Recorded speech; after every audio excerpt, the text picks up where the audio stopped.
All right, now we came from downstairs, from board games to the future of e-games. That's right, we're here in the e-games center, and right now we're in between two tournaments, which is really cool, because honestly, it sounded like the Super Bowl in here earlier. And the cool thing is, we get to touch base with great local companies like PC Gamerz. They are on the forefront of e-gaming that's actually growing not only in high schools, but colleges around the nation. Plus, we're gonna talk to one of the star gamers here in Hawaii, and I'm hoping he can give me some tricks, because, you know, the gaming here, it's a whole nother level.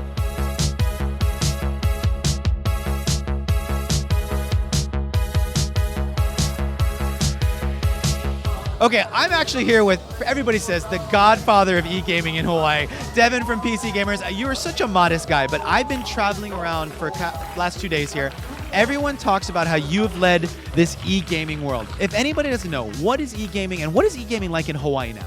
Well, esports gaming is electronic video gaming, and we take it to the higher level of competitive. So they train, they practice, they work on their teamwork, yeah. Communication, their fitness as well, and then it's just about bringing that social kind of gaming and working together. You know, I gotta ask, one of the things that I think, you know, there's a misconception out there that e-gaming, esports, you're somebody at home, you're not socializing. When I came to your store and people come to your store, it's like a family. Talk about that atmosphere, especially at your store. With our store, we always focus on the social gaming, so we don't promote that we have better stuff than everyone does at home. We just have more friends than they do. So there's a lot of people that just play at home, they're just by themselves, they only play with the people that they're playing with, and it's a super toxic environment because you're never going to learn fully on what you're able to do. Whereas if you play at the store, you're able to talk with people after the game, learn your mistakes, figure out what you can do better, and we have a lot of people that go from being unranked or nothing to something great. Everybody has been coming to your room here at Kawaii Kon. I mean, literally, it was like a Super Bowl, everyone's running around. But this gets bigger and better every year, and what do you think is the reasons for that? I mean, it just continues to grow exponentially.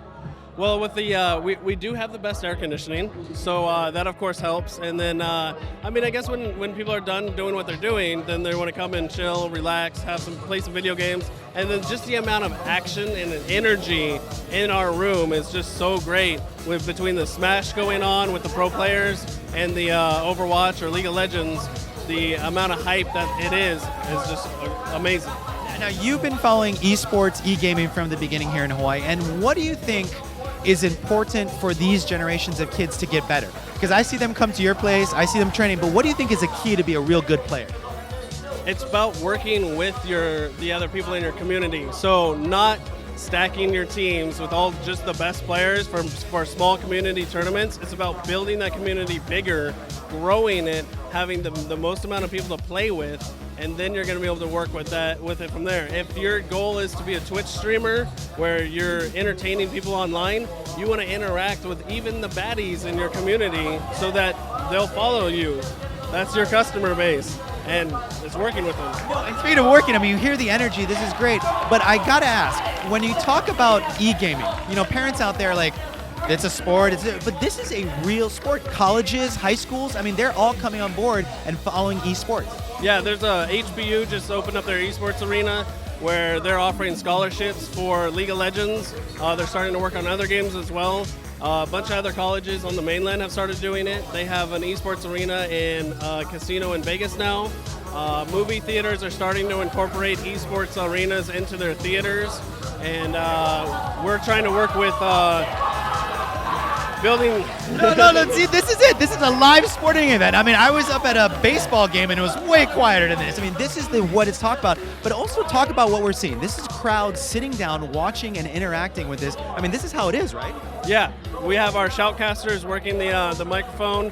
They practice on all of our different games, and then they're talking about it to try and make it so where it's a little more understanding of what's going on.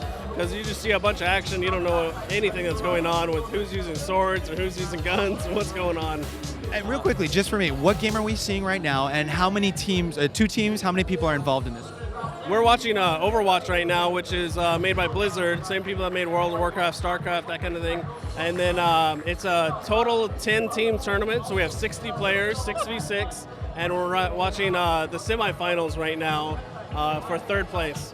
Wow, again, I can feel the energy. You can almost cut it with a knife here. I gotta ask though, where would you like to see this 5 years from now? Where would you like to see you, especially PC Gamerz, you're leading the front, where would you like to see you guys go in 5 years from now? Well, we've always wanted to be the Pacific leaders in it, and we wanted to be able to do, it's kind of like the football thing that they did here, the Pro Bowl. So we wanted to do a Pro Bowl between the pro players to have them come here. So we would pick and choose and then have a huge tournament for them in Hawaii.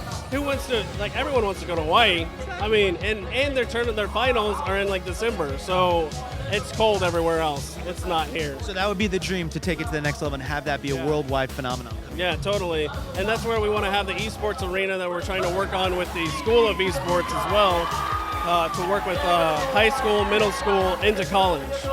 Deven, thank you for taking the time. And I got to say, on behalf of Hawaii, thanks for leading the charge and being on the forefront of this, because this is where it's going, everybody. Esports and e-gaming.